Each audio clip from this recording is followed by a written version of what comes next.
members who may be within the precincts of Parliament but have not yet made their way into the chambers, to whip them and have them make their way into the chambers to allow the House achieve that required number for the House to commence its business. 50 members are needed inside the chambers. So what we will be seeing from now until when that quorum is achieved is members will be making their way into the chambers. The sergeant are also keeping tabs with the numbers. Once that quorum is achieved, then the business will commence. The members of the National Assembly this morning will also consider, or we will have the Environmental Professionals Institute of Kenya bill, a bill originating from the National Assembly, bill sponsored by the Honorable George Gachagua. This is a bill that is lined up for first reading. But the principal object of this bill is to provide for a legal framework for the establishment of the Environmental Professionals Institute of Kenya. And that will be seeking to promote professionalism within the environment profession and to also provide mechanisms for registration, licensing, regulation, and professional development of environmental professionals. This is a bill that is coming up for first reading on the floor of the House this morning before it proceeds to the next stage.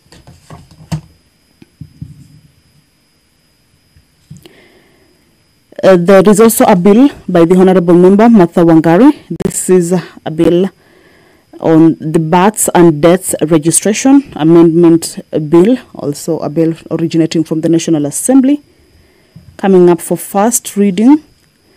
The births and deaths registration amendment bill number 37 of 2024 seeks to provide that the Cabinet Secretary shall establish at least one births and deaths registration office in each constituency.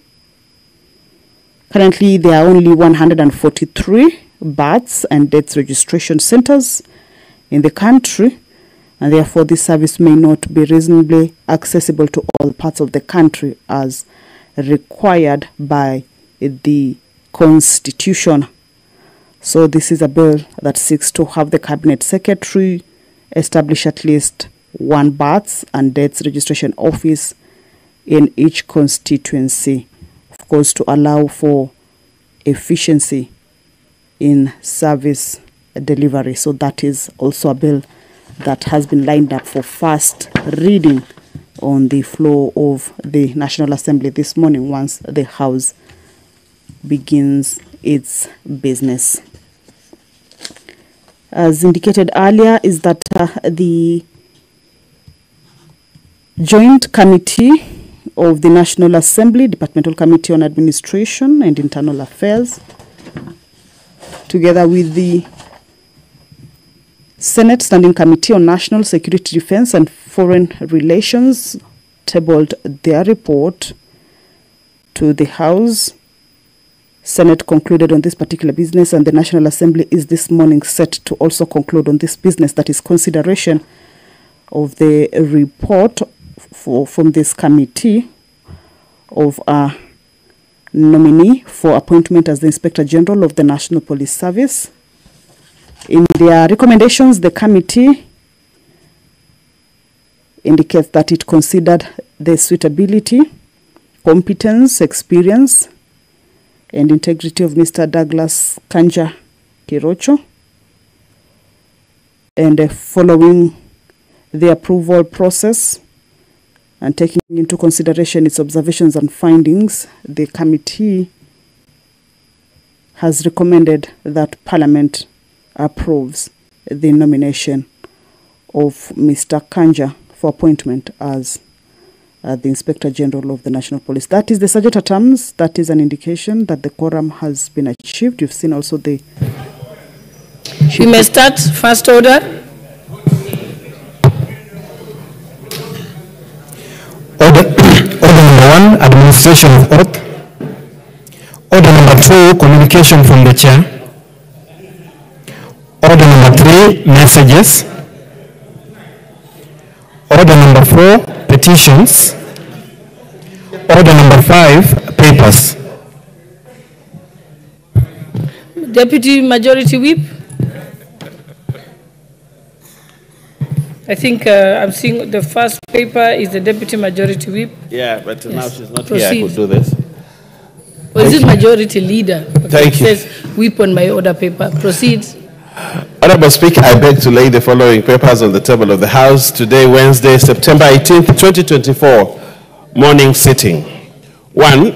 Annual National Government Budget Implementation Report for the financial year 2023-2024 from the Office of the Controller of Budget. 2. Annual County Government Budget Implementation Review Report for the financial year 2023-2024 from the Office of the Controller of Budget. 3. Annual Report of the Capital Markets Authority for the financial year 2022-2023 from the Capital Markets Authority. 4. Reports of the Auditor General and financial statements for the year ended 30th June 2023 and certificates therein in respect of. Honorable Speaker, these are very interesting papers. A. NAC Kenya. B. National Agenda Party of Kenya.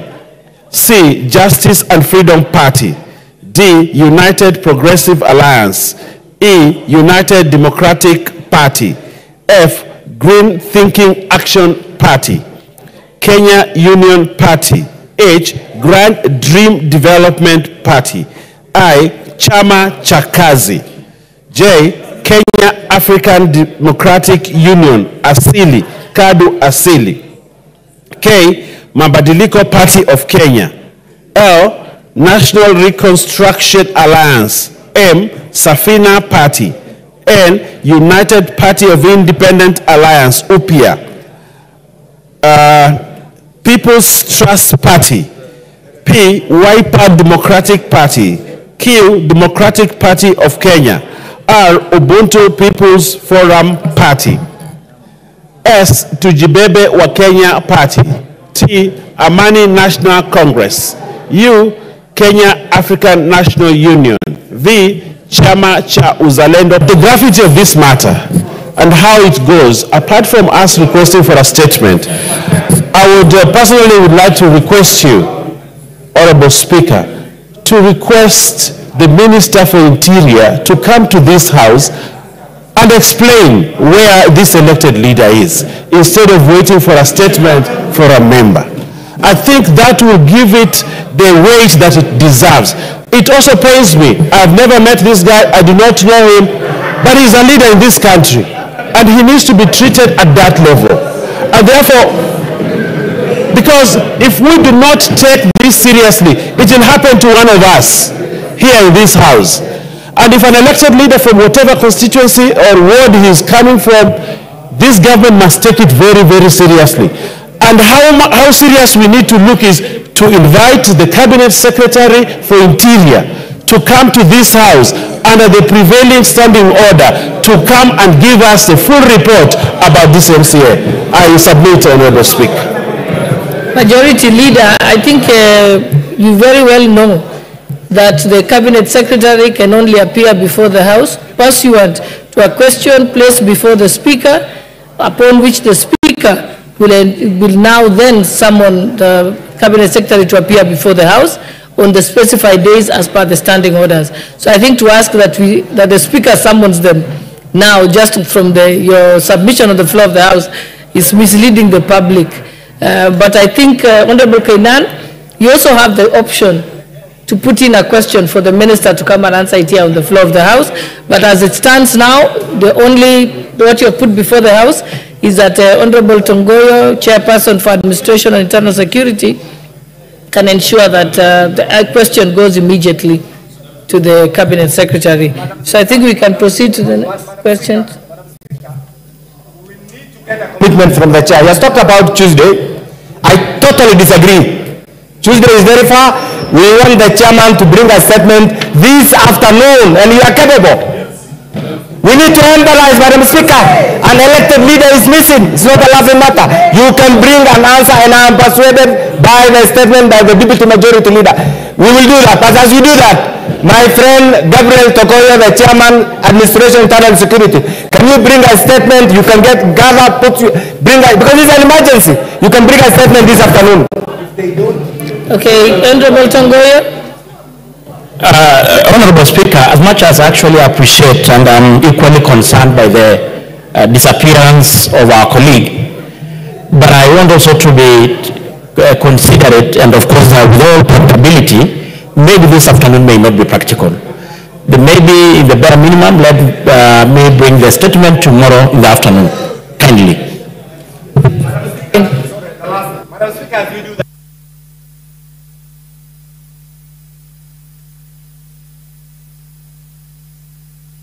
Volumes that the Honorable Yusuf Hussain is being held by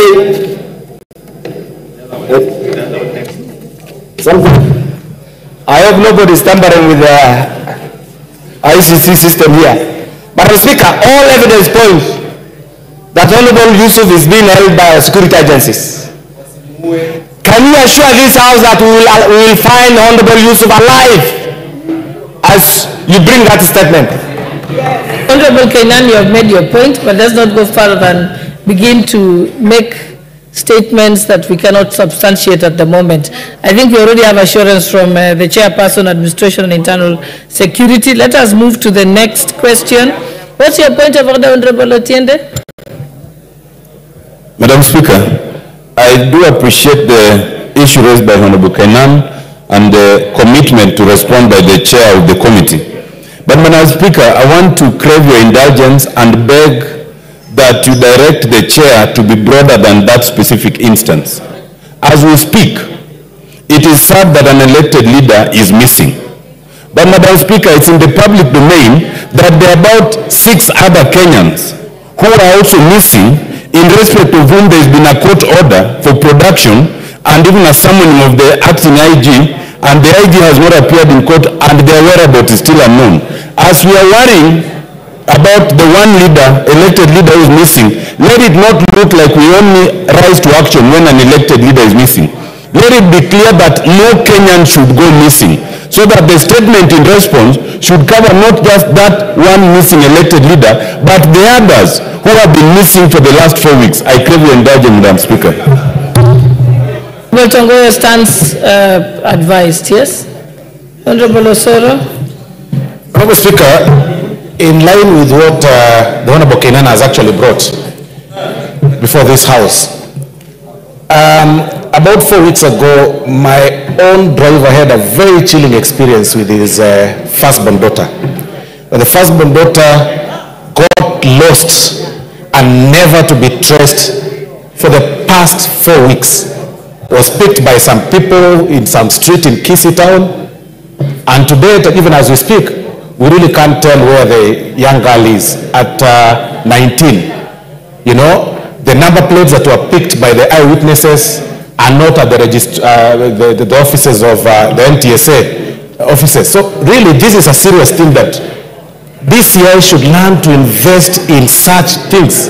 Exactly, because the budget that gives the national security, Honorable Speaker, is too much. This thing shouldn't be happening.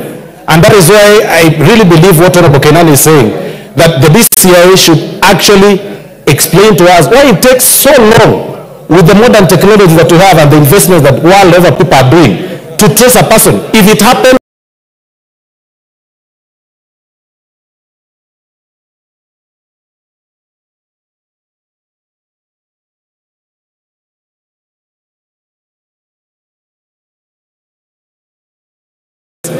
on an elected leader, a person who's actually been elected. The law to get the answers for the specific request, but the CS can be summoned to explain the broader issues. Thank you. Next statement by the Honorable Member for Igembe Central, Honorable Daniel Carrido.